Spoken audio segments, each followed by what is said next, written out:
అమ్మకి బాగా నేను హెల్ప్ఫుల్గా ఉండే అన్నయ్య వాళ్ళు దూరంగా ఉండేవాళ్ళండి. అందుకని అన్ని ఎక్కువ అమ్మకి నాకు ఎక్కువ బజార్కి వెళ్ళడం కానీ చేయడం కానీ. అన్నయ్య వాళ్ళు చదువుకోవడానికి వెళ్ళిపోయారు ఒక ఏజ్ తర్వాత. నేను కొంచెం పెద్ద అయ్యాను కదా, అప్పుడు అమ్మకి అన్ని హెల్ప్ఫుల్గా ఉండేదాన్ని. బ్యాంక్ పనులు కానీ ఏదైనా పనులు ఇది నాకు కొంచెం టఫ్ టైమ్స్లో కూడా ఆమె నీ పాటికి నువ్వే ఉండాలి, ఎవరి దగ్గర ఉండదు, ఎవరి ఇంట్లో ఉండదు, మా దగ్గర కూడా ఉండదు, నీ ఇద్దరు బిడ్డలు పెట్టుకుని నువ్వే ఉండాలి ఆమె వాళ్ళు చెప్పారండి. చాలా టఫ్గా చెప్పారు. బట్ నాకు అదే ఇచ్చే ధైర్యం. ఇండిపెండెంట్గా అట్లా ఒకరి దగ్గర ఉండొద్దు, నీ గౌరవం తగ్గిపోతుంది, ఎక్కడ ఉండొద్దు.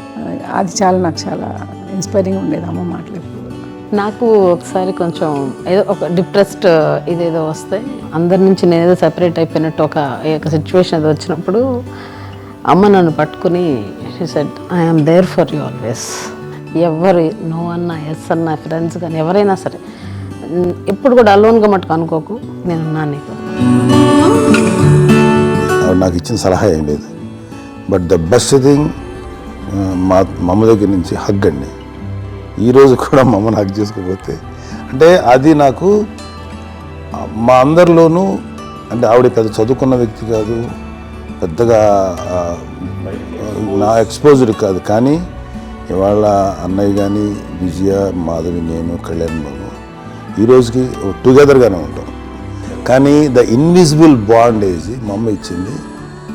ఆ లవ్ అండ్ ఎఫెక్షన్, హగ్, అవన్నీ ఆవిడ నాన్ వెర్బల్ అడ్వైజ్ ఏంటంటే అందరూ అలా కలిసి ఉండాలనేది ఆవిడ నుంచి మేము నేర్చుకున్నాం. నాగబాబు కంపెనీ అమ్మకి ఎంత ఇష్టమేనండి. మా కంపెనీలో పెద్ద నవ్వదు కానీ రిలాక్స్ అవ్వదు, కానీ నాగబాబు కనబడితే నవ్వు. అందులో అత్యంత క్లోజ్ తనేనండి.